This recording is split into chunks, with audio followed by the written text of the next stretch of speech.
Now, this is what the new Trump travel order says. It is travel ban 2.0. This time it's 6 Muslim countries which have come under scanner, which were there earlier as well. So Sudan is where the new visas will be banned from Sudan. Syria, that's the second country.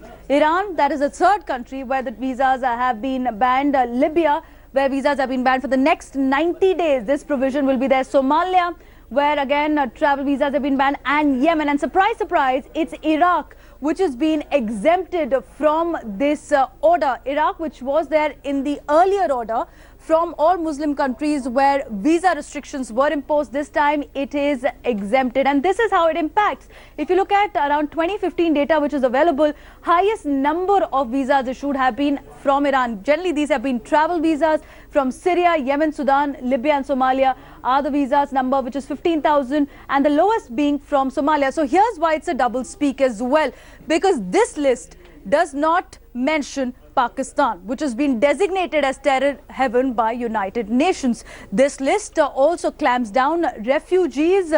Also, for 120 days, there will not be any refugee who will be allowed to enter the United States. The refugee cap will also stay at 50,000. But the terror haven Pakistan not mentioned in this list. Extremist hotbed Saudi Arabia not banned as well. Exemptions lifted from Iraq as well after back channel talks. So who's Trump trying to fool? Well, here are some reactions that are coming in. It is the president's solemn duty to protect the American people. And with this order, President Trump is exercising his rightful authority to keep our people safe. As threats to our security continue to evolve and change, common sense dictates that we continually reevaluate and reassess the systems we rely upon to protect our country. We are going to work closely to implement and enforce it humanely, respectfully, and with professionalism, but we will enforce the law. The new executive order eliminates certain individuals, lawful permanent residents, Iraqis who were part of the first order, but it does not eliminate the central constitutional problem. In our view, the first order was based on religious discrimination, and this order is as well, so we will continue to challenge it. This administration is actively working to undercut religious liberties and the freedom of American Muslims, despite constitutional protections that guarantee freedom of religion to all. Let me go across to Smita, who's joining us this morning, and also Kaswar, who's joining us. Smita, terror havens exempted from the travel ban order 2.0. Iraq exempted. How are you reading this? Not surprised at all, Devina, because as far as Pakistan is concerned, remember, for America, which still has troops on the ground in Afghanistan, Pakistan remains important. They will not be able to jeopardize the relationship completely by putting Pakistan on such a list, or even Saudi for that matter, from whom they have severe trade dealings. But in terms of Iraq, officially what they are saying is that Iraq has stepped up its own visa vetting process, that it's sharing more data with US, which is why Iraq is now on the list, unlike the other 6 countries that continue to be on the list. But unofficially, remember, of course, America came under severe criticism because these cases were reported of how the Iraqis who had risked their lives when American troops were on the ground, that they stood at high dangers, at high risks, because of this ban. But what is interesting is that they have taken off the legal residents or the green card holders from all of these countries off the list, and they've also given themselves 10 days of coordination time before this ban in fact comes into effect on 16th of March to try and smoothen out the process. But the American Civil Liberties Union still maintains that this, at the end of the day, is a Muslim ban. It might have been more carefully worded to take care of legal grey areas, but it still remains a ban that they will go ahead and challenge in court, and it will have to stand the legal scrutiny once again, Devina. Smita, be with me, because I want to go to Kaswar. Kaswar, it's interesting because you had your former Pak NSA who came out with a chilling confession as well. The 26/11 attacks was carried out by Pak-based group. Hafiz Saeed has been under house arrest after intense pressure. International terror funding organizations keeping a close watch on Pakistan. Although it may be exempted from the travel ban right now, but what is the sense in Pakistan? Is there a tremendous US pressure felt with the Trump stand against Muslim countries? Well, Devina, this is a really interesting development, but it doesn't mean if the Pakistan is not included on the travel ban list of the United States, then the Pakistan walk away freely. But definitely there is a tremendous pressure on Pakistan, as I told you earlier. Soon after the change in Oval Office, Pakistan was under pressure, and it was the Trump administration pressure that Pakistan has to act against some terror funding terrorist organization in Pakistan. The Pakistan Army launched Radd al-Fasad operation, and crackdown was launched across Pakistan. So definitely it means pressure is always there from the international community, especially from the US-based, the official as well. So this is one thing. When we talk about the Pakistan and US relationship, as Samita has pointed out, that definitely the United administration, the US administration needs badly Pakistan because their troops are there in Afghanistan,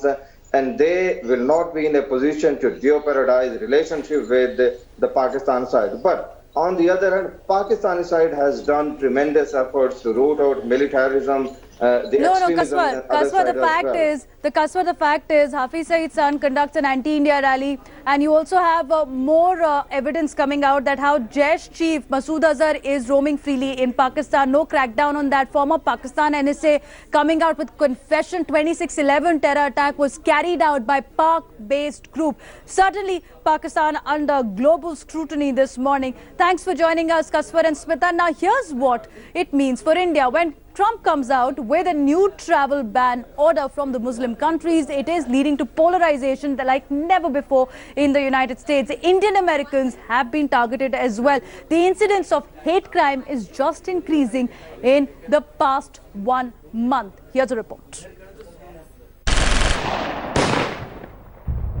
It is getting scarier for Indians living in the United States. America turning out is not the utopia that many Indians were dreaming of.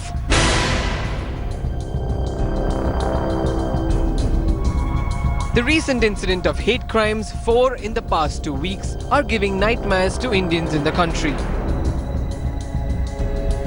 In the latest, a 32-year-old Sikh man named Deep Rai was shot outside his home in Kent on March 3rd. And the day before this incident, Indian origin store owner Harnish Patel was shot dead in South Carolina. The situation for Indian Americans have worsened to such an extent that now even the FBI have joined the investigation along with the police.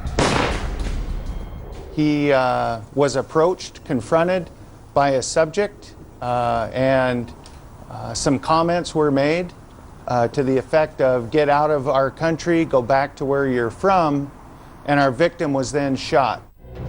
The incidents have enraged Indians in the States.